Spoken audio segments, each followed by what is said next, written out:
O filme O Exorcismo de Emily Rose está entre os mais populares do gênero de horror em toda a história, mas o que alguns não sabem é que o seu roteiro não foi totalmente inventado. Há sim um pouco de verdade nos fatos relatados pela obra. A personagem principal do filme foi inspirada em Anneliese Michel, uma garota alemã que cresceu nos anos 60 na região da Bavária, na Alemanha. De família religiosa, Anneliese foi uma católica praticante e frequentava missas 2 vezes por semana. Quando tinha aproximadamente 16 anos, Anneliese estava na escola quando repentinamente desmaiou, e quando acordou passou a andar pela escola de forma desajeitada, como se estivesse em um tipo de transe. Quando se recuperou do episódio, ela não se lembrava completamente de tudo o que havia acontecido.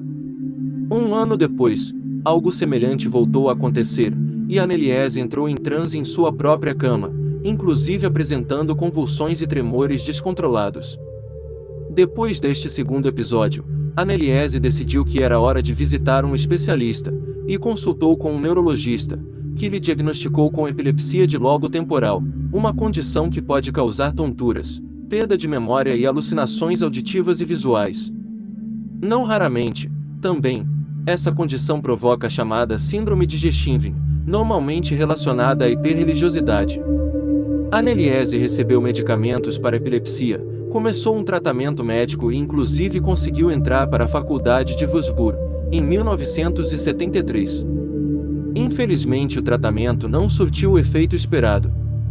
À medida em que o tempo foi passando, sua condição ficou cada vez pior, e a garota convenceu a si mesma que estava possuída por algum tipo de entidade demoníaca, que podia se comunicar com ela durante suas orações e ao longo do dia. De acordo com os relatos da garota na época, ela ouvia as vozes dos demônios em sua cabeça, e eles supostamente diziam que ela estava condenada ao inferno após sua morte. A garota buscou ajuda com vários padres, mas a grande maioria destes alegou que não podia ajudá-la, já que dependiam da autorização de um bispo, e acreditavam que a condição da garota precisava ser tratada por médicos, e não pessoas ligadas à igreja. Algum tempo depois, a situação perdeu totalmente o controle. Anneliese chegava a arrancar suas próprias roupas durante suas crises, beber sua própria urina e até mesmo comer aranhas vivas e pedaços de carvão. Relatos da época dão conta de que a garota rastejava por sua casa, passando por baixo dos móveis e até mesmo imitando latidos de cachorro. Desesperada, sua mãe buscou ajuda com um padre chamado Ernstelt, que acreditou que a garota realmente estava possuída e precisava de apoio espiritual.